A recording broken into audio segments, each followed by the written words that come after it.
இரண்டாக பிரிந்தது வடக்கு கிழக்கு வலிந்து காணாமல் ஆக்கப்பட்டவர்களின் உறவுகளின் சங்கம்.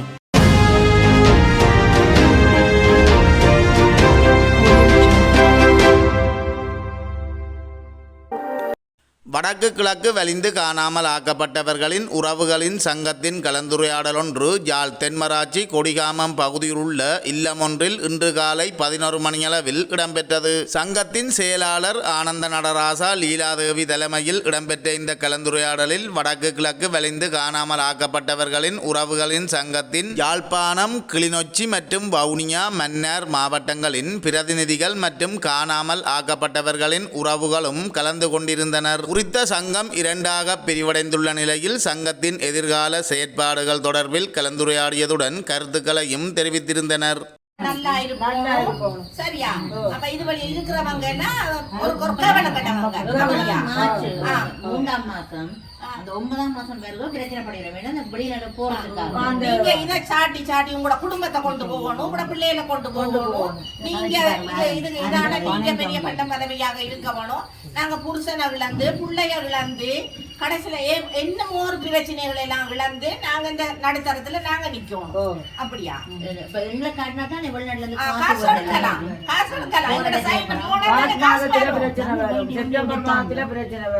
வெளிநாடு போறதுக்கு யார் போறோம் அடிபடுவாங்க. இல்ல 8 மாவட்ட தலைவி செயலாளர் அண்டி 8 மாவட்ட தலைவி செயலாளர் அவையோட அம்மா அப்பாவுக்கும் சமன் அவைய போட்டு உலக்கு உலக்கி கலாவுக்கு 5 பல்லு பட்டு இந்த கைய படம் எடுத்து வெளிநாடு முழுக்க அனுப்பின கலா இன்றைக்கு அந்த கைய மறைச்சு போட்டு அவங்களோட சேர்ந்து நின்று போராட்டம் செய்யறாங்க. கலாவை என்ன செய்யலாம்? நாங்கள் எங்கட இந்த லெட்டர் பேட்டுக்கு அவையில் நாங்கள் இனிமேல் நாங்கள் ஒன்றுக்கு நாங்கள் தலையிடக்கூடாதுன்றா எங்கட பிள்ளைகளை யார் தேடித்தாங்க. தாங்கள் தான் வலிந்து காணாமல் ஆக்கப்பட்ட உறவுகள் என்று அவையில் கொடுத்திருக்கிறோம் மீடியாவுக்கு. நாங்கள போய் தெருவில் கொண்டு எங்கட பிள்ளையில போட்டுட்டு வந்த நாங்களும் எங்கட பிள்ளையில ஆமீர கையில தானே ஒப்படைச்ச ஒப்படைச்சி போட்டு தானே இன்றைக்கு நாங்களும் போராட்டத்தில் ஈடுபட்டு 2009 எங்கட பிள்ளையில கையில கொடுத்ததுல இருந்து இன்றைக்கு நாங்களும் தானே போராட்டத்தில் ஈடுபட்டு பிள்ளையில தேடிக்கொண்டு திரிகிறோம்.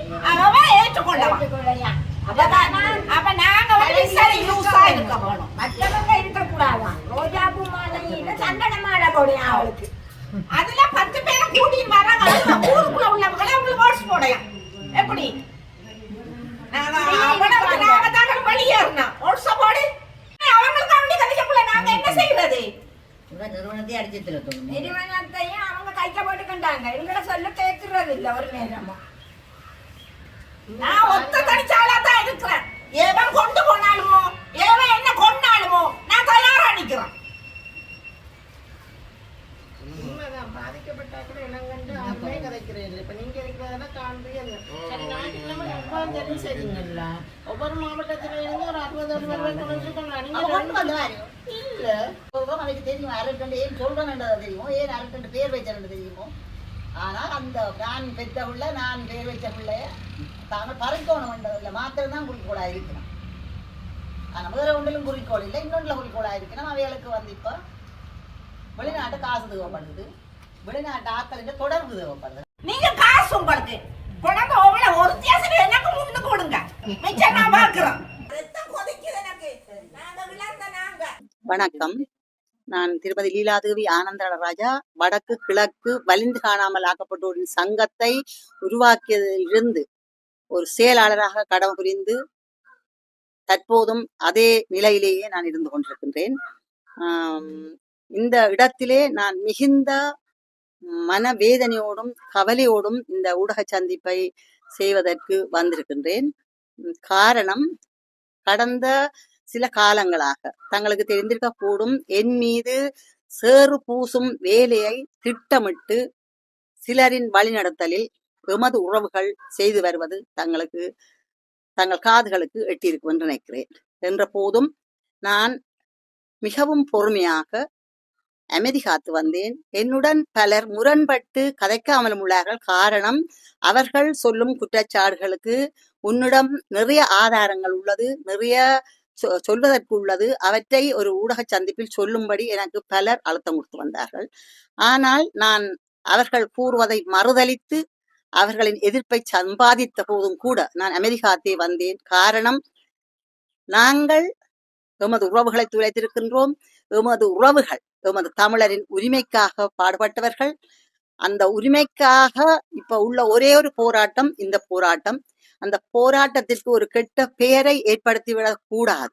எனது வார்த்தைகள் மூலம் இந்த போராட்டத்தில் உள்ளவர்களின் பெயர் மாசுபடுவதுடன் இந்த போராட்டத்திற்குரிய புனிதத்தன்மையும் கெட்டுவிடும் என்பதற்காக இவ்வளவு காலமும் நான் என் மீது செய்யப்பட்ட குற்றச்சாட்டுகள் அனைத்தையும் பொறுத்து மௌனியாக இருந்தேன். ஆனால் கடந்த ஞாயிற்றுக்கிழமை என்னுடன் இந்த நிர்வாகத்தை விட்டு விலத்தாது ஒருமித்து இருந்து வந்த 8 மாவட்டத்தின் தலைவி யோராசா கனகரஞ்சினி ஒரு ஊடக சந்திப்பை செய்திருந்தார். அதிலே விடயங்களை கூறியிருக்கின்றார் அவர். ஏனென்று கேட்டால், நான் லிட்டகிட் பாவிக்க கூடாது, அப்படி அதுக்கு கணக்கு நிறைய குற்றச்சாட்டுகள். இதுவரை காலமும் பேர் போடாது என் மீது கருணாவை போல் அப்படி இப்படி இயக்கத்தையும் விசாரிக்க வேண்டும் என்று சொன்னதாக அப்படியெல்லாம் நிறைய ஆதாரமற்ற வதந்திகளை தங்கள் குழுக்களிடையே பரவி தங்களது அமைப்பில் இருப்பவர்களின் கவனத்தை திசை திருப்பி எனக்கு எதிராக முடுக்கிவிட்டிருந்தார்கள். இவை அனைத்துக்குமான காரணமாக அமைவது, நாம் நமது போராட்டத்தை கிளிநொச்சியிலே 20/2/2017 கிளிநொச்சி மக்கள் சுய எழுச்சியாக ஒன்றுபட்டு ஆரம்பித்த போராட்டத்தை ஒரு சில நாட்களில் வரலாற்று மையத்தை சேர்ந்த ஒரு தனிநபர் தான் அந்த போராட்டத்தில் ஈர்க்கப்பட்டதாகவும் தனது உறவுகள் நிறைய பேர் காணாமல் போயிருப்பதாகவும் வலிந்து எமது போராட்டத்துக்குள் நுழைந்து கொண்டார். நுழையும் போதே எங்களுக்கு முக்கியமாக எனக்கு ஒரு சந்தேகம் ஏற்பட்டது. ஏனென்று கேட்டால், எமது போராட்டத்திற்குள் யாராவது நுழைந்து எமது தூய்மையான நேர்மையான போராட்டத்தை திசை திருப்பி விடுவார்கள் என்று அதை நேரடியாக நான் அது தலைவி கனகரஞ்சனிக்கு சொல்லி இருந்தேன். என்ற கனகரஞ்சனி ஊடாகத்தான் அவர் அதற்குள் நுழைந்தார். அப்போது எனக்கு வாக்குறுதி அளிக்கப்பட்டது, நாங்கள் எந்த விதத்திலும் உங்களின் தனித்துவத்துக்கு உங்களின் சுதந்திரத்துக்கு குறுக்கே நிற்க மாட்டோம் என்ற வாக்குறுதியும் அளிக்கப்பட்டது. எனவே அவர் தனது ஆதரவை தெரிவித்து வந்து கொண்டிருந்தார் இந்த போராட்டத்துக்கு. அது தொடர்ந்து நடந்து கொண்டிருக்கின்ற காலகட்டத்திலே இவர் ஒவ்வொரு தனிப்பட்ட மாவட்ட தலைவிகளுடனும் தொடர்பை பேணி அதில் ஒரு சிலருடன் திருமணத்துக்கு அப்பாற்பட்ட தகாத உறவை பேணி வந்திருக்கின்றார். இது எல்லாவற்றையும் நாங்கள் ஒரு சிஐடி வைத்தோ அல்லது முகவர் வைத்தோ நாங்கள் இதை தேடி பிடிக்கவில்லை. மாறாக அவரது மனைவியால் ஆதாரங்களுடன் எனக்கு அளிக்கப்பட்ட வீடியோ பதிவுகளும் குரல் பதிவுகளும் தான் அவைக்கு சாட்சி.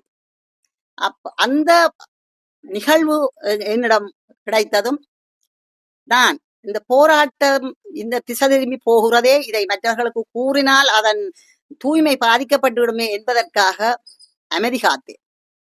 என்றாலும் கூட அந்த சம்பந்தப்பட்டவர்களுடன் அந்த போராட்டத்திலே எங்களுக்கு ஆதரவளிக்கும் ஒரு தம்பி இருந்தார்.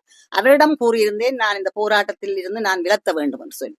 அப்போது அவர் எனக்கு கூறியது, அவர் இனிமேல் அந்த ஆமை போல் இதற்குள் நுழைந்த நபர் இனிமேல் இந்த போராட்டத்திற்குள் நுழைய மாட்டார், நீங்கள் உங்கள் போராட்டத்தை தனித்துவமாக கொண்டு செல்லுங்கள் என்று எனக்கு வாக்குறுதி அளிக்கப்பட்டது. அதை தொடர்ந்து அந்த முதலாவது சம்பந்தப்பட்ட பெண் ஒரு சிறிது காலத்துக்கு அவர் இதிலிருந்து ஒதுங்கி இருப்பதாகவும், அதற்கு பதிலாக நாங்கள் ஒரு புதிய தலைவியை தெரிவு செய்து அவர் மூலமாக அந்த போராட்டம் நேரிய முறையில் நடந்து கொண்டிருந்தது. ஆனால் எங்களுக்கு தெரியவில்லை. ஆனால் ஏற்கனவே அந்த தொடர்பை பேணியவர் ஓய்ந்திருக்காது திரும்பவும் அவர்களுடன் முன்பு தொடர்பு கொண்டவர்களுடன் ரகசிய தொடர்பை பேணி வந்திருக்கிறார். எங்களுக்கு தெரியாது. 2வது தடவையாக அந்த தொடர்பை அவரது மனைவியாலேயே எனக்கு அனுப்பப்பட்டு என்னிடம் அவர் கேள்வி கேட்டிருந்தார். நீங்கள் சொல்ல சொல்ல நம்புகிறீர்கள், இல்லை இப்பவும் அவர்கள் தொடர்பிலே இருக்கிறார்கள் என்று சொல்லி அதற்கான ஆதாரத்தையும் போட்டிருந்தார். எனவே நான் அந்த விவரத்தை அவர்களுக்கு தெரிவிக்காது, நான் எந்த தொடர்பையும் போராட்டக்காரர்களுடன் செய்து கொள்ளாது லண்டனிலிருந்து வந்ததே நான் அமைதியை பேணினேன், இவரிடமும் தொடர்பு கொள்ளாது. அப்போது என்னிடம் நேரடியாக வந்த 3 பேர் என்னிடம் வற்புறுத்தி கேட்ட போது நான் அதற்குரிய காரணத்தை கூறினேன். திரும்பவும் அந்த வரலாற்று மையத்தின் தனிநபர் பழைய தனது விளையாட்டை காட்டிக் கொண்டிருக்கின்றார். எனக்கு இதற்குள் நிற்க விருப்பமில்லை. அதனால நான் குற்றம் செய்ததாகவே இருக்கட்டுக்கு நான் ஒதுங்கி அமைதியாக இருக்க போகின்றேன். ஏனென்று கேட்டால் அந்த அளவு குற்றத்தையும் நான் செய்ததாக அந்த வவுனியா மாவட்டத்தை சேர்ந்த பெண் சொல்லியிருந்தார். நான் தான் தன்னை பற்றி அவதூறு பரப்பியதாக அவருடைய குரல் பதிவு இருந்த போதும் கூட நான் தான் அந்த சம்பந்தப்பட்டவரின் மனைவிக்கு அந்த இடத்தையும் போட்டு கொடுத்ததாக. எப்படி போட்டு கொடுக்க முடியும் என்று எனக்கு என்றால் வாங்கவில்லை. கதைத்தது இருவர். அவர்கள் கதைக்கும் போது நான் பக்கத்தில் இருக்கவில்லை. அவரது போனை நான் கையாளவும் இல்லை. எப்படி எனக்கு அந்த ஆதாரங்கள் என்னிடம் கிடைக்கும்? நான் தான் ஆதாரங்களை கொடுத்தேன் என்று சொல்லி ஒரு பொருத்தமற்ற கதையை கூறியிருந்தேன். என்னிடம் வந்து கதைத்தவர்களுக்கு நான் என்னிடம் இருந்த அந்த ஆதாரங்களை காட்டிய போது அவர்கள் என்னை இப்படியே ஒதுங்கி இருக்க வேண்டாம் என்றும் அந்த குரல் பதிவை போடும்படியும் குரூப்பில் வற்புறுத்தினார்கள். நான் அந்த குரல் பதிவை அனுப்பிய அந்த நகரின் பெண்ணிடம் அனுமதி கேட்டு அந்த குரல் பதிவை போட்டேன். போட்ட போது போட்டு முடிந்தது. தற்போது அந்த புதிய நிர்வாகம் தெரிந்த யோகராசா கனகரஞ்சினி உடனடியாக ஒரு குரல் பதிவை அனுப்பினார் எனக்கு. நீங்கள் அன்று ஏன் இதை சொல்லவில்லை? பேசாமல் நீங்கள் விட்டுட்டு ஒதுங்குறதுக்கு போனீங்கள். இப்படி ஒதுங்க விட முடியாது. நானும் நீங்களும் தொடங்கிய போராட்டம். இதை கட்டாயம் நாங்கள் என்னோட சேர்ந்து ஒத்துழைத்து இந்த போராட்டத்தை நிமிர்த்த வேண்டும். உழவை அழிச்சு போடுவளவ கட்டாயம் இதுக்கு ஒரு பதில போடுங்கோ. அப்படி இயலாவிட்டால் நாங்கள் ஊடக சந்திப்பு செய்து இந்த போராட்டத்தை முடிச்சு போட்டு போவோம். அது இப்போது இருக்கிறது. நான் இந்த ஊடக நண்பர்களுக்கு அதை காட்டியிருக்கின்றேன். என்றால் நான் இது ஏன் சொல்கிறேன் என்றால் எந்தவித ஆதாரமின்றி நான் இதையும் கதைக்கப் போவது இல்லை. அதை விட அது ஒரு விடயம். கனகரஞ்சினி இப்படி செய்த வழியால் தான் நான் திரும்ப இந்த போராட்டத்துக்குள் வர வேண்டி வந்ததன்று. அடுத்ததாக இந்த வவுனியா பெண்மணி குற்றம் செய்தவ என்பது அந்த குரல் பதிவிலிருந்து நிரூபிக்கப்பட்டு அவர் மீது ஒழுக்காற்று விசாரணை நடத்தப்பட்டு ஒழுக்காற்று விசாரணைக்கு அவர் ஒத்துழைக்காத காரணத்தினால் அவரை இதிலிருந்து விலகிச் செல்லும் படி ஒரு பதிவு கடிதம் திருமதி கனகரஞ்சினியால் அனுப்பப்பட்டிருக்கிறது. பதிவு தபால் மூலம். அவர் கூற முடியாது தான் அனுப்பவில்லை என்று. என்றால் எனது பதிவிடம் கொடிகாமம் இது கிளிநொச்சி போஸ்ட் ஆபீஸில் அனுப்பப்பட்டிருக்கின்றது. அவரது கையெழுத்துடன் மட்டும் அனுப்பப்பட்டிருக்கின்றது. அதில் உள்ள காரணம் அதில் கூறப்பட்டிருக்கின்றது. மேற்படி விடயம் தொடர்பாக ஆகிய நீங்கள் நிர்வாகத்தின் கட்டுப்பாடுகளை மீறியமைக்காக உங்களை சகல பொறுப்புகளிலிருந்தும் குறிப்பிட்ட காலத்துக்கு விலத்தி வைப்பதாக முடிவெடுக்கப்பட்டது. அது உங்களுக்கும் வாய்மொழி மூலமாக அறிவிக்கப்பட்டது. மேற்படி முடிவை எமது சங்கம் தங்களுக்கு இத்தால் உறுதிப்படுத்துவதோடு தங்களிடம் உள்ளவும் அது சங்கத்துக்குரிய சகல உடைமைகள் ஆவணங்கள் அனைத்தையும் உடனடியாக சங்கத்தின் 8 மாவட்டங்களின் தலைவர் திருமதி யோகனா கலாரஞ்சினி அவர்களிடம் ஒப்படைக்கும்படி கேட்டுக் கொள்ளப்படுகிறீர்கள். மிச்சம் அப்படியே செல்கின்றதாங்க தொடர்ந்து. ஆனால் இதே பெண்ணை கடந்த ஞாயிற்றுக்கிழமை கூட்டத்திலே எனது பதவிக்கு செயலாளர் பதவிக்கு திரு கனகரஞ்சினி தெரிந்து வைத்துக் கொண்டு இந்த ஊடக சந்திப்பை செய்திருக்கின்றார். இந்த கடிதத்துக்கு மதிப்பளிக்காமல் இந்த தானாகவே சென்று இந்த கடிதம் கிடைத்த ஒரு கிழமைக்குள் தானாகவே சென்று 17 அம்மாக்களை கூப்பிட்டு தானாகவே தலைவியாக முடிசூட்டி கொண்டு இருந்த இந்த பெண்ணை இப்பவும் அவரே தலைவியாக இருக்கின்றார். அந்த வவுனியா மாவட்டத்துக்கு அவரை 8 மாவட்டத்தின் செயலாளராக திருமதி கனகரஞ்சினி தெரிவு செய்திருக்கின்றார்.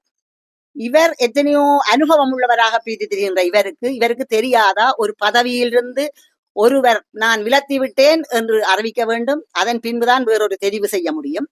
அப்படி இல்லாவிட எனக்கு கடிதம் மூலம் அறிவிக்க வேண்டும். அந்த வாருங்கள் இன்னென்ன குற்றச்சாட்டு உங்கள் மீது இருக்கிறது, எனவே அந்த வவுனியா பெண்மணிக்கு போட்டது போல நீங்கள் இதிலிருந்து விலத்தி நில்லுங்கள் ஒரு குற்றச்சாட்டு ஆதாரங்களுடன் சமர்ப்பிக்கப்பட வேண்டும். இவர்களிடம் எந்தவித ஆதாரமும் இன்றி எனக்கு இவர்கள் எப்படியான ஒரு அதிகாரபூர்வமாக கருத்திருப்பதானது இவர்களின் அறியாமையைத்தான் காட்டுகின்றது. இந்த லெட்டர் ஹெட்டையும் பிராங்கையும் பாவிக்க வேண்டாம் என்று சொல்லும் இந்த தரப்பு இதுவரை இந்த 2 வருட காலமாக எத்தனை கடிதங்களை சர்வதேசத்துக்கு அனுப்பியிருக்கிறது, எத்தனை தூதுவர்களுக்கு அனுப்பியிருக்கிறது, எத்தனை ஐநா மனித உரிமைகளுக்கு அனுப்பியிருப்பது என்பதை சொல்லட்டுக்கும். இதுவரை எந்தவித அறிக்கையும் அனுப்பாமல் ஒரே ஒரு அறிக்கை தமிழிலே அனுப்பப்பட்டது இன்றும் UNL மொழிபெயர்ப்புக்காக காத்து கொண்டிருக்கின்றது.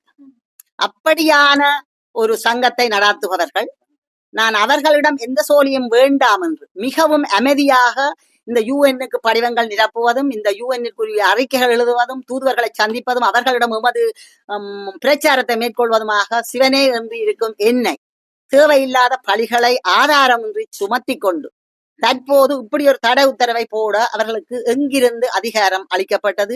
இவர்களுக்கு என்ன உரிமை இருக்கின்றது? நான் ஏற்படுத்தி கொண்ட இமெயில் அட்ரஸ், நான் ஏற்படுத்தி கொண்ட லெட்டர்ஹெட் இதை உரிமகோட அவர்களுக்கு என்ன தகுதி இருக்கின்றது? நான் எனது போன் நம்பரை கொடுத்து ஏற்படுத்தி கொண்ட விடயங்கள் தான் இவை. இவர்களுக்கு எந்த வித உரிமையும் இல்லை. நான் பெற்று எடுத்து பெயர் வைத்த பிள்ளையை அவர்கள் திடீரென்று தங்கள் உடைமையாக்க பார்க்கிறார்கள். காரணம், இந்த போராட்டம் துவங்கின நாளில் இருந்து நான் எத்தனையோ மகஜர்களை எத்தனையோ நாடுகளின் தூதுவர்களுக்கு எத்தனையோ மனித உரிமை சபைக்கு மாதம் மாதம் அனுப்புவது எனது வேலை. அந்த ஆற்றல் அற்ற அவர்கள் அதன் பிரயோசனத்தை தாங்கள் அனுபவிப்பதற்காக இதை சொல்லிக் கொண்டு திரிகின்றார்கள். உண்மையாகவே அதில் இருக்கும் தலைவிகள் இந்த முறைகேடற்ற நடத்தையுள்ள இவருடன் தொடர்புக்கு செல்வது அவர் எறியும் பணம் தான் ஒரே காரணம். அவர் சர்வதேசங்களில் உள்ள புலம்பெயர் தமிழர்கள் ஏதோ இந்த போராட்டத்தை நன்றாக கொண்டு வர வேண்டும் என்ற நல்நோக்கத்துடன் கொடுக்கும் பணத்தை அவர்களது அந்த தலைவிகளது சொந்த நலனுக்காக, அவரது மருமகன் காயப்பட்டார் என்றால் அவருக்கு 1 லட்சம் அப்படி தன்னிச்சையாக செலவு செய்யும் இந்த நபரை நம்பி கொடுத்து கொண்டிருக்கின்றார்கள். தற்போது அவர்கள் ஒரு ஆக்கபூர்வமாக செயற்படும் என்னை முடக்குவதற்கு பார்க்கிறார்கள். இவர்களால் முடக்க முடியாது. ஏனென்று கேட்டால் நான் தான் இப்பவும் செயலாளராக உள்ளேன். அந்த இவர்களின் தெரிவு செல்லுபடியாகாது. அதே போல அந்த ஒழுக்காற்று நடவடிக்கைக்கு உட்படுத்தப்பட்ட வவுனியா மாவட்ட தலைவியின் இவரால் அனுப்பப்பட்ட அந்த ஒழுக்காற்று நடவடிக்கை குறித்த கடிதம் தற்போதும் செயல்பாட்டில் உள்ளது. எனவே அவரை தலைவியாக செயலாளராக தெரிய முடியாது, செயலாளராக என்பதுடன் இந்த எமது போராட்டம் ஒரு பதவிக்காகவோ பணத்துக்காகவோ இல்லை. மற்றவர்களை போல் நாங்கள் உண்மைக்கும் நேர்மைக்குமான போராட்டமாகத்தான் நாங்கள் மேதகு அவர்கள் காட்டிய வழியிலே எந்தவித பிசுறலும் இல்லாமல் நேர்மையான வழியிலே நேர்மையான ஒழுக்கத்துடன் கூடிய போராட்டமாக நாங்கள் கொண்டு நடத்த வேண்டும் என்பதற்காகவே நாங்கள் தனித்துவமாக போராடி கொண்டிருக்கின்றோம். நாங்கள் போராட்டம் நடத்தாததுக்கு காரணம், நாங்கள் இவரிடமும் பணத்தை பெற்று அவர்களுக்கு அடிமையாக விரும்பவில்லை என்பதுதான் எங்களது காரணம். ஆனால் இந்த மாதம் மாதம் நடத்தும் போராட்டத்தை விட நாங்கள் மகஜர்கள் மூலமாகவோ சந்திப்புகள் மூலமாகவோ அல்லாவிட்டால் UN ஒர்க்கிங் குரூப்புக்கு அனுப்பும் விண்ணப்பங்களூடாகவோ நாங்கள் எவ்வளவோ பாரிய நடவடிக்கைகளை மேற்கொண்டு வருகின்றோம். இந்த பாவப்பட்ட இந்த அம்மாக்களை நாங்கள் ஏமாற்றவில்லை, அவர்களுக்காக அல்லும் பகலும் உழைத்துக் கொண்டிருக்கின்றோம் என்பதை நாங்கள் அனைத்து தரப்பினருக்கும் சொல்ல வேண்டிய இக்கட்டில் இருக்கின்றோம். ஏனென்றால் இவர்களின் ஆதாரமற்ற குற்றச்சாட்டுகளை மற்றவர்கள் நம்பிவிடக்கூடாது என்பதற்காக எங்களிடம் உள்ள முழு ஆதாரத்தையும் நாங்கள் இந்த ஊடக நண்பர்களுக்கு காட்டி நிரூபித்தே நாங்கள் இவற்றை உறுதிப்படுத்துவோம். நீங்கள் யாராவது இனியும் இவர்களின் அக்கிரமம் தொடர்பாக இருந்தால் நான் அவர்களுக்கு காட்டியிருக்கிறேனே தவிர அவர்களுக்கு அதை கொடுக்கவில்லை. இன்னும் இவர்களின் அட்டகாசம் தொடர்பாக இருந்தால் இதை ஊடக நண்பர்களின் தொலைபேசிக்கு அனுப்புவதன் மூலம் அவர்களை வெளிக்கொண்டு வர செய்யவும் தயங்க மாட்டேன் என்பதையும் தெரிவித்துக் கொள்கின்றேன். இந்த போராட்டம் நாங்கள் தனித்துவமாக போராடி கொண்டிருக்கிற போராட்டம். எவராவது நேர்மையாக போராட விரும்புவர்கள், நேர்மையான போராட்டத்தை ஆதரிப்பவர்கள் எங்களுடன் இணையலாம். நாங்கள் இருகரம் நீட்டி அவர்களை வரவேற்க காத்திருக்கின்றோம். ஆனால் இவர்களின் வற்புறுத்தலுக்கு அமைய நாங்கள் இயங்காமல் இருக்க போவதில்லை. இதே லெட்டர்ஹெட், இதே ரப்பர் ஸ்டாம்ப் இதுடன் நான் பொதுச் செயலாளர் என்ற பதவியுடன் தொடர்ந்தும் செய்வேன். அவர்களின் சொல்ல கேட்கப் போவதில்லை. இதிலே முக்கியமான விடயம் ஒன்றை நான் கூற மறந்து விட்டேன். முக்கியமாக இந்த திருமதி கனகரஞ்சினி என்பவர் இந்த ஜெனீவா கூட்டத்தொடருக்கு நான் சரோ சவிதா சென்று வந்த போது கேட்டிருந்தார் தனது மகளிடம் செல்வதற்கு ஒரு விசாவிற்குரிய கடிதம் வாங்கி தரும்படி. நான் கூறினேன், UN கூட்டத்தொடர் முடிந்து விட்டது, இனி அந்த கடிதத்தை கேட்க முடியாது என்று. இல்லை, யாரையாவது சந்திப்பதற்கு என்று சொல்லி கேட்டு பாருங்கள் என்று நான் மறுத்து விட்டேன். என்றால் உண்மையாகவே அதை கேட்க முடியாது. நாங்கள் UN-க்கு போய் அங்கால போட்டு வர்றது வேற விஷயம். UN கூட்டத்தொடர் முடிந்த பிற்பாடு அப்படி ஒரு கடிதம் கேட்கிற நிலை இல்லை என்பது எனக்கும் தெரியும். முறைகேடான விதத்தில் நான் கேட்கவும் மாட்டேன். அதை பெரிய குறையாக சரவுக்கும் சவிதாக்கும் பல தடவை கூறியிருக்கிறார். அன்றைக்கேலும் எடுத்து வந்திருக்கலாம் என்று சொல்லி. அது ஒரு பெரிய மனத்தாங்கலாக இருந்தது. அந்த மனத்தாக்கத்தை பயன்படுத்திய ஒருவர் தான் எடுத்து தருகிறேன் அந்த கடிதத்தை என்று கூறி அந்த கடிதத்தை தவறான வழியிலே எடுத்து அவருக்கு கொடுத்து மகளிடம் செல்வதற்காக விசாவிற்கு விண்ணப்பிக்கப்பட்டது. ஆனால் அந்த விசாவிற்கு அணைக்கப்பட்ட கடிதத்தில் உள்ள பிரச்சனை கண்டுபிடிக்கப்பட்டு இவர்கள் அந்த விண்ணப்பத்தை திரும்ப பெற்று விட்டார்கள். ஏனென்றால் அந்த ஆபத்தில் இருந்து தப்பிப்பதற்காக, அந்த சொந்த நலனுக்காக, தான் தனது மகளிடம் செல்ல வேண்டும் என்பதற்காக கேட்கப்பட்ட கடிதத்தை வழங்கவில்லை என்று சொல்லி மற்ற தரப்புக்கு சென்ற கனகரஞ்சினிக்கு நேர்மை நீதியை பற்றி கதைப்பதற்கு என்ன தகுதி இருக்கிறது என்பது எனது கேள்வியாக இருக்கின்றது. சொந்த நலனுக்கு இந்த போராட்டத்தை பாவித்து கொண்டு வாயளவில் மட்டுமே ஏதோ தியாகம் நேர்மை என்று கதைத்துக் கொண்டிருப்பது சரியான விடயம் அல்ல. இந்த நான் கூறின விடயத்தை நீங்கள் அதை தகவல் அறியும் சட்டம் மூலமோ அல்லது சுவிஸ் எம்பசியுடன் தொடர்பு கொண்டோ இந்த உண்மையை உறுதிப்படுத்திக் கொள்ள முடியும். அதை தகுதி உள்ளவர்கள் அதை செய்து கொள்ளுங்கள். ஆனா இந்த விடயம் உண்மை என்பதை இவ பேசிய 2 உறவுகளுக்கு நன்கு தெரியும் என்றால் நான் எடுத்து தரவில்லை என்று பேசிக் கொண்டிருந்தவ அதனுடன் அடுத்த நாளே அங்கு சென்றிருக்கிறார். 2 வருஷங்களாக எங்களுடன் இருந்து நாக்கில் நரம்பில்லாமல் அவர்களை வசப்பாடிய ஒரு பெண் விசா கடிதம் வாங்கி தரவில்லை என்றக்காக அங்க சென்றிருக்கிறார் என்றால் நீங்கள் அவரின் உறுதித்தன்மையை யோசித்துக் கொள்ள வேண்டும் என்பதுதான் எனது நோக்கமாக இருக்கிறது.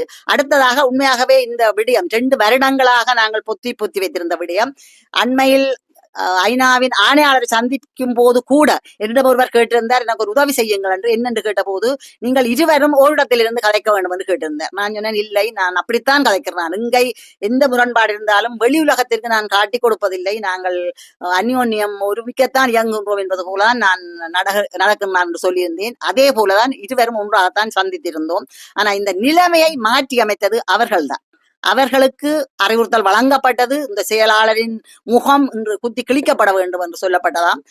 அதன்படி எனது முகத்தை கிழிப்பதற்காக செய்யப்பட்ட ஊடக சந்திப்பு அவர்கள் துவக்கி வைத்ததை நான் இப்போது முடித்து வைத்திருக்கின்றேன். நான் இந்த உருவாக்கிய இந்த சங்கத்தின் பேர் கெடாமல் இருக்க முழுவதாக பாடுபடுவேன். அந்த நோக்கம் நிறைவேறும் வரை, நான் உயிரோடு இருக்கும் வரை நான் செயல்படுவேன் என்று கூறி விடைபெறுகின்றேன். வணக்கம். வலிந்து காணாமலாக்கப்பட்ட உறவுகளின் சங்க தலைவி, வவுனியா மாவட்டம். எனது பெயர் சண்முகம்பிள்ளை சரோஜினி. நான் விலத்தி இருக்கிற காரணம் என்னன்னு சொன்னா, 2 வருஷத்துக்கு முன்னம் வவுனியாவில் 8 மாவட்ட தலைவி செயலாளராக கூட்டம் ஒன்று அமைக்கப்பட்டிருந்தது. இந்த பிரச்சனைகளுக்கு பிறகு கூட்டம் ஒன்று அமைக்கப்பட்டு எனக்கு ஒரு செயலாளர் ஒன்று தெரிவு செய்ய வேணும் என்று சொல்லி ஒழுங்கு செய்து அந்த கூட்டத்தில் 8 மாவட்ட தலைவர் செயலாளர் உப செயலாளர் 3 பேரும் வருகை தந்திருந்தவையில் வவுனியாவுக்கு வருகை தந்த நேரம் நான் அங்க 84 பேரை ஒழுங்குபடுத்தி அந்த கூட்டத்துக்கு யூசி ஹோல் ஒன்று ஒழுங்குபடுத்தி அந்த ஹோல்ல நான் அம்மாக்களை வர சொல்லி அங்க வந்திருந்த நேரம் அந்த இடத்துல இந்த செயலாளரும் வந்திருந்து கொஞ்சம் அம்மாக்களை, தனக்கு தேவையான அம்மாக்களை மறைச்சு ரோட்டில் வச்சிருந்தவா. நான் அவர்களையும் உள்ளுக்கு கூப்பிட்டேன். நான் அம்மா உள்ளுக்கு வந்து ஹோல்ல இருங்கோன்னு சொல்லி கூப்பிட சில அம்மாக்களை மறைச்சு வச்சிருந்தவா. அவையில் சொன்னது, இல்ல சர்வமா வர சொன்னவா எங்களான்னு சொல்லி அவ விலத்தி உள்ள வந்துட்டு நான் கொஞ்சம் பேரை மறைச்சு வச்சிருந்து கொஞ்சம் ஆக்கள் வரவ நான் அந்த அம்மாவை கூப்பினா உள்ள வந்து இருங்க அம்மாண்டா. அவைய சொன்னது, இல்ல கொஞ்சம் ஆக்கள் வர இருக்கணும், வந்த உடனே வாரம்னு சொல்லி எனக்கு சொல்லப்பட்டது. சரியா யாரோ வர இருக்கணும், வர இடம் தெரியாம இருக்கணும் ஆகும்னு நான் இப்படின்னு நான் எதிர்பார்க்க இல்லை. எல்லாரும் கொண்டா வருவீனம் நினைச்சு கொண்டுதான் நான் இருந்தேன். இருக்க இவையில் 9:30 ட்ரெயின்ல வந்து இறங்கி இவையில் இந்த பக்கத்தால வரும்போது, ஜெயபிரகாசா பக்கத்தால இவையில் வரும்போது அவ அங்கிருந்து வந்தவ. நானும் எதிர்பாராம இவையில இன்னும் வர இல்லை, என்ன காண இல்லைன்னு நானும் கேட் அடிக்க தச்சமே வந்த நேரம் எனக்கு பேர் சொல்ல கூட விருப்பம் இல்ல அணிலியா இருக்குது. என்னுடைய செயலாளர் வந்து அரைக்கட்டடி கூட்டம் ஒழுங்குபடுத்தினேன்னு சொல்லி கேட்டு என்ன காலால உதஞ்சி என்ன கீழே விழுத்தி நான் விழுந்துட்டேன். உதஞ்சோட நான் கீழே விழுந்து என்ன அடிச்சு நான் திரும்பியும் எழும்பி என்ன அடிச்சிட்டாய் என்று சொல்லி நான் இவ்வளவுதான் கதைச்சு போட்டு நான் விட்டேன். உடனே எங்கட உபசெயலாளர் ஓடியந்து, ஐயோ சர்வமா கீழே விழுந்துட்டாண்டு வேலையும் விட்டுட்டு ஓடியந்து பிடிச்ச உடனே பிடிச்சு அதுக்குள்ள கைகலப்பு வந்துட்டு. கைகலப்புன்ற நாங்கள் அடிக்க இல்லை, அவையில் அடிச்சு ஆண்டிய போட்டு கீழே விழுத்தி, லீலாண்டிய கீழே விழுத்தி முதுகுல போட்டு இப்படி முழங்கையால குத்தி அண்டிய போட்டு கழுத்து இதெல்லாம் போட்டு குத்தி விழுத்தியாச்சு. விழுத்தின உடனே கலாவை போட்டு ஹெல்மெட்டால அடிச்சு, இப்ப எங்கட கலாரஞ்சினிய போட்டு ஹெல்மெட்டால அடிச்சு கையில கடிச்சு 5 பல்லு பட்டு அவக்கு சவிதாவுக்கு அடிச்சு எல்லாம் 3 பேருக்கும் அடிகாயம் எல்லாரையும் அடிச்சு வந்து பெரிய பிரச்சனைப்பட்டு அதுக்குள்ள சிஐடி மீடியா அது இதெல்லாம் வந்து நீங்களும் அந்த நியூஸ்கள் பார்த்துருப்பீங்கன்னு நான் நினைக்கிறேன். நாங்க இன்னும் போன்ல வச்சிருக்கிறோம் எல்லாம். அப்படி பெரிய பிரச்சனைகள் எல்லாம் நடந்து அப்படி இருந்தும் நாங்கள் அந்த ஹோல்ல மீட்டிங் போட்டு அதுக்குள்ள யூசிக்கு எல்லாம் அறிவிச்சு இந்த மீட்டிங்கை கண்ணன் அவையில சொல்லி இந்த மீட்டிங்கை எங்களை வைக்க விடாம எங்களை கலைச்சவே நாங்கள் அப்படின்னு அதில் நாங்கள் ஒரு மீட்டிங்கை போட்டு நாங்கள் நிர்வாகங்கள் தெரிவு செய்து அப்படித்தான் நாங்கள் வெளியில வந்த நாங்கள். அதுக்கு பிறகு நான் சொன்னேன் அடிச்சுட்டேன், நான் சும்மா விட மாட்டோம்னு சொல்லி நான் அப்புறம் போலீஸில் போய் முறைப்பாடு கொடுக்க போன இடத்துல அங்க போக நாங்களும் அடிச்சோம்ன்ற ஒரு பொய்ய சொல்லி எங்களையும் சேர்த்து அவையிலும் எங்கட எல்லாரையும் ஒரே ஜெயிலுக்குள்ள வச்சு பின்னேற மட்டும் வச்சிருந்தது. நான் சொன்னேன் அடி வாங்கி போட்டு நான் சமாதானத்துக்கு போறதுக்கு ஆள் இல்லையென்று சொல்லி பிறகு நான் இவவுக்கு பாவம் பார்த்து தான், இவ ஒரு வயசானவ, ஓவே நாங்க ஜெயிலுக்கு வச்சிருக்கிற புள்ளையண்டு பாவம் பார்த்து தான் நண்டு பொழுதுபட வெளியில வந்த நாங்கள். இல்லைண்டா நாங்கள் வெளியில வர்றதுக்கு தயாரா இல்லைண்டா நான் சொல்லி கொண்டு உறுதி மட்டும் சொல்லி கொண்டு இருந்தேன். அந்த ஒரு காரணத்துக்காகத்தான் அவைகளோட சேர்ந்து நான் இன்று தொட்டும் அந்த போராட்டத்துகள்ல அவைகளோட ஈடுபட விரும்பாத காரணம், நான் விலத்தி இருக்கிற காரணம் இதேதான், வேற எந்த பிரச்சனையும் இல்லை. இதேதான் 2 வருஷமா கலாவும் அவைகளோட சேராம இருந்து போட்டு எங்களோட பிப்ரவரி 2ஆம் தேதி மட்டும் 30ஆம் தேதி ஒரு மீட்டிங்குக்கு வந்தவ கொழும்புக்கு எங்களோடைய ஒரே ரூம்ல இருந்து எங்களோட கதைச்சு பேசி எல்லாம் இருந்து ஒரு ரூம்ல இருந்து சாப்பிட்டு கதைச்சு பேசி இருந்து போட்டு 2ஆம் தேதி இரவு வவுனியாவுக்கு வந்து 3ஆம் தேதி இங்க வந்து மீடியா சந்திக்கிறா. எங்களுக்கு அவைக்காக மீடியா சந்திக்கிறா. எனக்கு ஓகே, கோகிலாவோட கதைச்ச பேசினது பிரச்சனை இல்லை. ஏனென்றா அவ வந்து கிளிநொச்சி மாவட்டம், அது பிரச்சனை இல்லை. நான் இன்றைக்கும் அதைத்தான் சொல்றேன், ஒன்றாயிருந்து அவை கதைக்கட்டும் பேசட்டும், அந்த மீடியாவில சந்திக்கட்டும், ஒரு மாவட்டக்காரி ஒரே இதுல இருந்து செய்யட்டும், பிரச்சனை இல்லை. இன்றைக்கு நான் இங்க வரும்போது எனக்கு கலா ராத்திரி கோல் எடுக்கிறா, 4-5 தடவை கோல் எடுத்திருந்தா. அதே நேரத்துல விடிய கோகிலா 5 தரம் போன் அடிச்சு கொண்டிருக்கிறான். எனக்கு சொல்லப்பட்டது இந்த ஆண்டி இந்த UN ஃபோம் அலுவலாக ஒரு 21 அம்மாக்களுக்கு அறிவிக்க சொல்லி அந்த ரிப்போர்ட்டை கொடுக்க வேணும்ன்றதுக்காக ஆண்டி போன் அடிச்சு சொன்னவ, இந்த அம்மாக்களுக்கு ஒரு அறிவிச்சு விடுங்க சாரோ, அதை நாங்கள் கொடுக்க வேணும். அப்ப நான் சரியென்று அவைகளுக்கு தான் நான் போன் அடிச்சு சொன்னேன். அப்ப அவை இதை மறைக்கிறதுக்காக இப்ப கொஞ்சம் பேரை மறைச்சிட்ட போலதான் தெரியுது, ஏன்டா அவை வர இல்லை. எங்களுக்கு பிரச்சனை இல்லை, அவை வேண்ட டாக்குமெண்ட்ஸ் அவைவே வேண்டணும்ன்றதுக்காக தான் நான் போன் பண்ணி சொன்னேன். இல்லைண்டா எனக்கு அது தேவையும் இல்லை. அண்டி சொன்னபடியா நான் செய்தேன். நான் அண்டைக்கும் இன்றைக்கும் வவுனியாக்காகவோ கிளிநொச்சிக்காகவோ நான் காணாமலாக்கப்பட்ட உறவுகள் சங்கம் என்ற ரீதியில நான் பிள்ளைகளோட நான் போராட்டத்துல நான் ஈடுபடுறேன். நான் எந்த பிள்ளைக்கு மட்டுமாக இல்லை, இன்றைக்கு நான் இந்த பிள்ளைக்காகத்தான் நான் போராட்டம் செய்யறேன். எல்லா பிள்ளையும் எந்த பிள்ளை நினைச்சுதான் நான் போராட்டம் செய்யறேன். இவைகள் வந்து இவை சொல்ல இல்லாது, நாங்கள் தான் வலிந்து காணாமலாக்கப்பட்ட உறவுகள் என்று அன்றைக்கு மீடியாவில சொல்லி இருக்கணும். அவைகளை விட வேற சங்கம் இல்லையான்னு சொல்லிடணும். நாங்கள் எல்லாம் வேற அவைகளுக்கு, அதுதான் அவை எங்களுக்கு சொல்லணும். நாங்கள் எல்லாம் வேற, எங்களை பிள்ளைகள் எல்லாம் நாங்க கொடுத்த நாங்க அவையில என்ன ஒரு துணிவுல அவை சொல்லிவினோம் அந்த மீடியாவில் என்றதுதான் எங்களோட கேள்வி. அவை எங்களுக்கு சொல்ல வேணும், நாங்கள் தான் சங்கம், நாங்கள் தான் என்றினம் அவையில என்ன அவை செய்திருக்கணும் இதுல என்றது எங்களுக்கு வேணும். அவை சும்மா போராட்டத்துல கத்தியும் போராட்டத்துல சண்டை பிடிச்சும் அடிச்சு தண்டு காலால கையால உதைச்சு அது போராட்டம் இல்லை. நாங்கள் நாங்கள் சாகு மட்டும் எங்கட பிள்ளைகளை நாங்கள் தேடியே ஆகணும். எங்க இருந்தாலும் எங்கட பிள்ளைகள் எங்கள்கிட்ட வர மட்டும் நாங்க போராட்டத்துல ஈடுபட்டு கொண்டுதான் இருப்போம். இவையில எங்களை மறைக்கலாது. இவண்ட இந்த துர்நடத்தையாலதான் நான் இவோட சேரக்கூடாது, இவ இருக்க மட்டும் வவுனியால நான் போராட்டம் செய்ய மாட்டேன். இன்றைக்கும் என்ன அம்மாக்கள் கேட்டுக்கொண்டுதான் இருக்கிறேன், வவுனியால போராட்டம் செய்ய மாட்டேன். நான் தான் சொன்னான் இந்த பக்கங்கட்டவளோட நான் போராட்டம் செய்ய மாட்டேன் என்ற அந்த ஒரு இதாலதான் நான் இந்த போராட்டம் செய்யறதுக்கு நான் வர இல்லை என்று நான் இதை சொல்லிக்கொண்டு நான் இன்னும் எனக்கு கதைக்கிறதுக்கு நான் விரும்ப இல்லை. நாங்க சிஐடி ஆக்கள் அரசாங்கத்தின் ஆக்கள் எல்லாம் சொல்லப்பட்டிருக்கு. ஆனால் எல்லாரும் சிஐடி ஆக்கள் அரசாங்கத்தின் ஆக்கள் என்று சொன்னா தம்பி, அப்ப இருக்கிற ஆக்கள் எல்லாம் மாற்றி ஆக்கள் சிஐடி அரசாங்கத்தின் ஆக்கள் என்றால் நாங்கள் என்ன நாங்கள் சிஐடிக்கு பின்னால அரசாங்கத்துக்கு பின்னால நாங்க திரிகிறோம். நாங்க அரசாங்கத்துக்கு பின்னால தெரிஞ்சா ஏன் நாங்கள் இன்னைக்கு ரோட்ல நாங்கள் போராட்டம் செய்யறோம்? எங்கட பிள்ளையில அரசாங்கத்தில கொடுத்து போட்டு நாங்க அரசாங்கத்திலேயே போய் அங்கேயே நிக்கலாமே, எங்க பிள்ளைய தேடித்தான் தகுந்த ஆதாரத்தோட காட்ட சொல்லுங்க. சந்திப்புக்கு வந்த சகல ஆதாரம் உங்களுக்கு காட்டினாங்க, உங்களுக்கு ஒரு நம்பிக்கை வரும், உண்மையதான் கதைக்கிறாங்க. அதை விட்டுட்டு 2 வருஷம் உங்களோட இருந்துட்டு முதல் நாள் அங்க போய் உருவா சந்திப்பு செய்து போட்டு 2 வருஷமாக நான் அவர்களோட இருக்கிறேன், இவ அந்த சுயலாபத்துக்கு பாதிக்கிறான் சொல்லி பொய்யான சிஐடியாக்கள் வந்து டீ குடிக்கையில சாப்பிட இல்ல, எங்களை விட்டு வாசல்ல சிஐடிக்காரங்க பைக்கள் வந்து நிக்க இல்ல, டீ குடிச்சோன்னு இருக்க இல்ல, அவங்க வீட்டுல இருந்து டீ குடிக்கிறாங்களே. இப்ப எங்க விட்டு 4 பொம்பளை பிள்ளைகள், எங்க விட்டு வாசல்ல சிஐடிக்காரங்க பைக் இல்ல, எங்களோட பொம்பளை பிள்ளைகள் தான், அதுவும் படிவான பொம்பளை பிள்ளைகள். கேட்டு பாருங்க, நான் போய் சொல்லல. கைய படம் எடுத்து அனுப்பாத ஆக்கள் இல்ல முழு பேருக்கும். ஏன்னா விசாரணையே கடிச்சிட்டு வவுனியால உள்ள விசாரணையே கடிச்சிட்டு ஜெலிட்டா கடிச்சதாமட்டு இந்த கைய தூக்கி எல்லாருக்கும் படம் போட்டது. இன்றைக்கு அவங்களுடைய பக்கத்தில இருந்து செயலாளராகி அவங்களுடைய பக்கத்தில இருந்து இப்ப போராட்டமும் நடக்குது. இப்படிப்பட்டதோட என்னண்ட ஐயா நாங்க செய்யறது சொல்லுங்க பாப்போம், நீங்களே சொல்லுங்க பாப்போம். நான் எந்த பெண்களிலும் நாங்கள் விசாராகையில நாங்க நல்லா தான் இருக்கோம். குறவளாங்க இல்ல அந்த ஆமை போல ஒரு ஆள் வந்து இந்த போராட்டத்தை குழப்புவதில்லோ அதை எப்ப இதர்கள் உணர்ந்து அவரை அகற்றினமோ அதுபோலதான் நம்மளோட போராட்டம் ஒரு வழிக்கு வரும். அதை உண்மையாகவே இந்த சமூகத்தில் இருக்கிற பெரியவர்கள் யாராவது தலையிட்டு அதை சரி செய்யணும். அல்லாட்ட இந்த போராட்டம் எங்க போக போகுதுன்றது நாங்களும் பொறுமையா 2 வருஷம் பொறுமையா இருந்தோம்.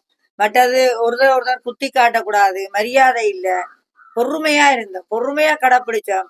தாங்களாவே ஞாயிற்றுக்கிழமை விட்டு விட்டினோம். இனி நாங்க பொறுக்கையிலுமோ? நாங்க பொறுக்கையிலாது. எங்கட பிள்ளையில நாங்க தேட உரிமை இல்லையாண்டா என்ன? அப்ப இந்த சங்கம் வந்து நீ ஒற்றுமையா ஒரே அணியாக இயங்குமோ அல்லது நான் இரண்டு அணியாக இயங்குமோ? இயங்கலாமோ? நாங்கள் ஒரே அடியாக இயங்கணும்னு தான் ஆசைப்படுறோம். ஆனால் அந்த வரலாற்று மையத்தை சேர்ந்த பலவீனம் உள்ள ஆள் வந்து இதுக்குள்ள விடக்கூடாது. முதல்ல அப்படி ஒரு கண்டிஷன் போட்டு ஓமோன்னு சொல்லி போட்டு வந்தனர். ஆனா அவரோட சேர்ந்து அவரை நியாயப்படுத்தி கொண்டுதான் இருக்கிற அவர்கள் என்ன சரியான முறைக்கு வருகிறோம். அவர்களுக்கு அவர் அனுப்பும் பணம் முக்கியமாகப்படுது. அவர் பல தேசங்கள்ல இருந்து சேர்க்கிற பணத்தை விசிறி எறிந்து அவர் பெரிய மனுஷனாக உருவாகி இருக்கிறார். அதையே கைவிட போவதில்லை அவர்கள். எனவே நாங்கள் அவைய கதை வேண்டாம் அமைதியாக இதுவரை அவர்களை நாங்கள் தூக்கி கட்டது இல்லை, எப்பவுமே தூக்கி கட்டது இல்லை. நாங்களும் அவையும் உண்டா இருக்கிற மாதிரி தான் காட்டி கொண்டு இருந்தாங்க. எங்கட பாட்டுல மகஜரை அனுப்பினோம், எங்கட பாட்டில எல்லாம் செய்யணும், எதுவுமே நாங்கள் செய்ய தாங்களாகவே வந்து ஒரு ஊடக அறிக்கையை செய்து இவர்களை செய்திருக்கேன். ஒவ்வொன்றாக நான் கொஞ்சம் கொஞ்சமாக லீட் பண்ணுவோம். இனியாவது ஒதுங்கி போய் தங்க பாடல இது போகணும். இவர்கள் ஏற்கனவே ஏதோ ஒரு குடும்பம் காணாமல் போனவர்களின் குடும்பங்களின் சங்கம் என்றுதான் இந்த கனகராஞ்சினி ஒவ்வொரு மீட்டிங்கும் சொல்லுவோம். அவருக்கு என்ன கனகாலமாக அந்த பேரை சொல்லி அந்த அமைப்பு இருந்தவ கண்ணாரில் இருந்தவ அதாலே அதுதான் இருக்க பேரும் அதே பேரை கொண்டு அதை ஏன் கட்டணும், அதை நாங்கள் தடுக்க. இந்த பேரை அவர்கள் பாதிக்க இயலாது. வேணுமென்றால் அவர்கள் வேறு ஒரு பேரை மாத்தட்டு எந்த பேர் நாங்கள் பாவிச்சு கொண்டு நான் தனி ஒரு ஆள் இருக்க மாட்டோம், நான் உயிரோட இருக்க மாட்டோம். இந்த பேர் பாவிக்கிறதையோ அதுல நான் என்ன பதவியை சொல்றேன் என்றாலும் கூட இவர்கள் தடுக்க இயலாது. இவர்களுக்கு எந்த அதிகாரமும் இல்லை. அதுக்காக ஒரு பதவியில இருக்கிறாங்க தாங்கள் விலக போறோம்னு சொல்லி கடிதம் கொடுத்தாதான் எங்களோட மதம் தெரிவு செய்யலாம். அப்படிங்கிற செயலாளர் வந்து தான் கடிதமே கொடுக்காமலுக்கு எத்தனை நபர்கள் குட்டிவாங்க போன ஞாயிற்றுக்கிழமை உண்மையா பாதிக்கப்பட்டார்கள் எல்லாருமே வீட்டுல இருக்கிறதுனால நாங்கள் தலைவர் செயலாளர் பிரிவு 6 கொண்டவங்களுக்கும் அந்த செய்யறாங்க. இதற்கு நீங்கள் ஒழுக்காட்டு நடவடிக்கை எடுக்கலாம் அல்லது சட்ட ரீதியான நடவடிக்கை எடுக்கலாம். என்னென்றால் சட்ட ரீதியான நடவடிக்கை எடுத்தா 2 பேரும் தான் பாதிக்க ஒரு தடவை போடுவாங்க. எனக்கு அது எப்பவோ செய்திருக்கலாம். எனக்கு எத்தனையோ தரம் சொன்னது நான் சொன்னா நான் போட மாட்டேன், அவையே போட சொல்லுவேன். எனக்கு எவிடன்ஸ் கூட இருக்குது, நான் தான் அதை உருவாக்கினது எவிடன்ஸ் கூட இருக்குது. ஆனால் அதை நான் போட்டு அந்த துரோகத்தை செய்ய நான் விரும்பேன். இந்த போராட்டம் 2 அணிக்குதுன்றதை உலகத்துக்கு காட்ட விரும்பாமல் தான் இவ்வளவு பொறுமையா இருந்தேன். இப்ப அவர்களே இப்படி ஒரு அறிக்கையை விட்டு காட்டி போட்டோம், அவர்களே வழக்க போடுது. நான் சொன்ன தயாரா இருக்கேன், நான் நிப்பாட்ட மாட்டேன். இந்த ஹெட் பிராங்க் அதுகள் பாவிக்கிறதை நிறுத்துறதுக்கு முடியாது. வேணுமென்னா வழக்க போட்டு கோர்ஸ் கூட போடும். அதே போல நாங்கள் இந்த சங்கம் வந்து வளர்ச்சி அடைந்து கொண்டு போறது என்பதற்காக இதை வந்து 2ஆக பிரிக்க வேண்டும் என்று சொல்லி சில சக்திகள் வந்து அதாவது அரசியல்வாதிகள் அல்லது சில சக்திகள் புலம்பெயர் சக்திகள் அவ்வாறு செயற்படுவதாக நீங்கள் கருதுகிறீர்களா? புலம்பெயர் சக்திகள் என்றப்பன் புலம்பெயர் தமிழர்கள் கூடிய பாகம் இந்த இங்கே ஒரு விடிவு இடைக்கோணுன்றதுக்காக பணிக்க உழைக்கிற காசை பொருத்தமற்ற இடங்கள்ல கொடுத்து கொண்டிருக்காங்க. அவங்க எந்த சந்தேகமும் எனக்கு இல்லை. அதே போல அமைப்புகளும் வந்து தங்களோட சுயலாபத்துக்காக கொஞ்சம் அப்படி இப்படி பிளந்தால் இந்த சங்கத்துல நான் இருக்கும் மட்டும் அமைப்புகளை கொடுக்க விட இல்லை. என்ன அகற்றினால் அந்த கையாளுறதுக்கு சுவம். ஏனால் அமைப்புகள் வந்து ப்ரொஜெக்ட் எழுதி காசு உழைக்கிறது, அதுக்கு நான் விடாதபடியால் நான் இல்லை என்றால் அந்த அமைப்புகளுக்கு கொஞ்சம் வசதி தான். அதுக்காகத்தான் அவை செய்கிற மட்டும் சொல்லிஇல்லை. நான் இதுக்கு தனிப்பட்ட ஒரு நபர் தஞ்சை இந்த திருமணத்துக்கு அப்பாற்பட்ட உறவை பகிரங்கப்படுத்தினதாலே அவருக்கு அதை வந்து அது லிஸ்ட் ஆயிருக்குது. அவர் தொடர்றது அது அவரும் இயக்கத்தில இருந்து ஒரு கலைக்கப்பட்டுதான் இப்படியான பிரச்சனையால்தான் அவர் கலைக்கப்பட்டு போனவர். அவர் வந்து அந்த பழிவாங்கலை இந்த அம்மாக்கள் ஊடாக செய்கிறார். அம்மாக்களுக்கு காசு எறிவதன் மூலமா இந்த காசு கொடுக்குற ஆக்கள் அது கேட்கிறதுல எங்க இவ்வளவு போகுது, போராட்டத்துக்கு போகுது ஏதோ நடந்து போகுது போல அது தெரியல. ஆனால் அவர் திருந்த போவதும் இல்லை. இந்த அம்மாக்கள் மனம் மாறினால் ஒழிய உண்மையாகவே எங்களோட உறவுகளை தேடுறோம். அவர் பிள்ளையான ஆள் தான் என்றதை உணர வேண்டும்.